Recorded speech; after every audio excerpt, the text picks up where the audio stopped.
At Rtee Farm, John Watson is rounding up some of his Herdwick ewes. Welcome. The mutton they produce is at its tastiest best right now. And who better to bring out the flavour than our very own Mike Robinson, who's back in his home county of Berkshire in the Countrywise kitchen. For me, mutton is just about the best meat there is in the wintertime. And Herdwick mutton, well, it's just about the best there is. What I'm doing here is cooking a shoulder of mutton. And let's have a look at it. It's dark, it's absolutely gorgeous, there's fat in it, there's tons and tons of flavour. Now, a shoulder like this might sometimes be diced, but I'm going to roast it really simply. And to roast it slowly, we need to protect it. So, I'm going to make a slather, a buttery slather, a real marinade. And to do that, I need not just butter, but garlic and anchovies. Yes, they're really salty and fishy, but when it all comes together, you won't really taste the anchovies. They'll just help season the whole thing. Herbs. I love oregano. Get a big old handful of it. This has come straight out of the garden. And just drop it in there. And rosemary. The two go together really well. And on it goes. So just get it so that it's like a rough paste. And then I'd like a little bit of zing in it. So I'm going to use the zest of a couple of lemons. That looks smashing. Just give it a whiz for 2 seconds. That's it. And all that's done, mixed in the lemon with our paste. And let's have a little look. You can see I've got this beautiful gooey paste, and it's just crammed full of flavour. And so all I've got to do now is slather it all over the mutton. Be generous, use lots. Right, got to think about what it's going to cook in.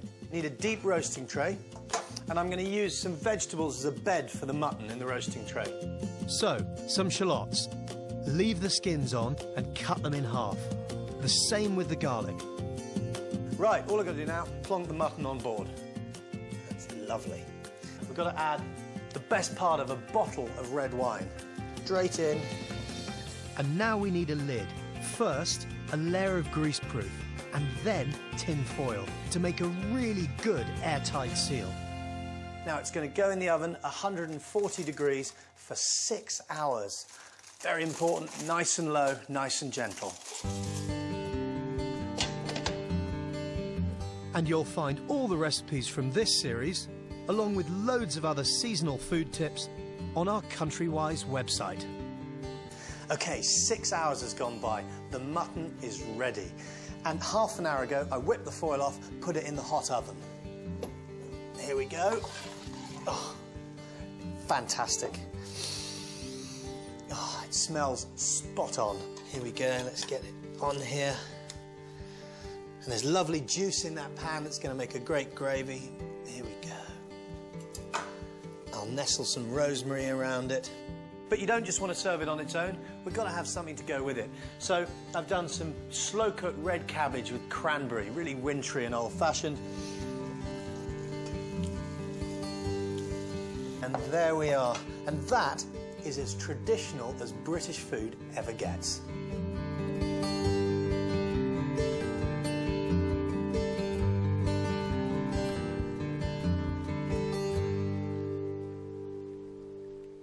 Lakeland has always been an inspiration to poets and to painters, but isn't the food inspiring too? And I'll tell you another good thing about being here.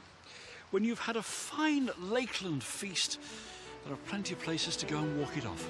See you next time.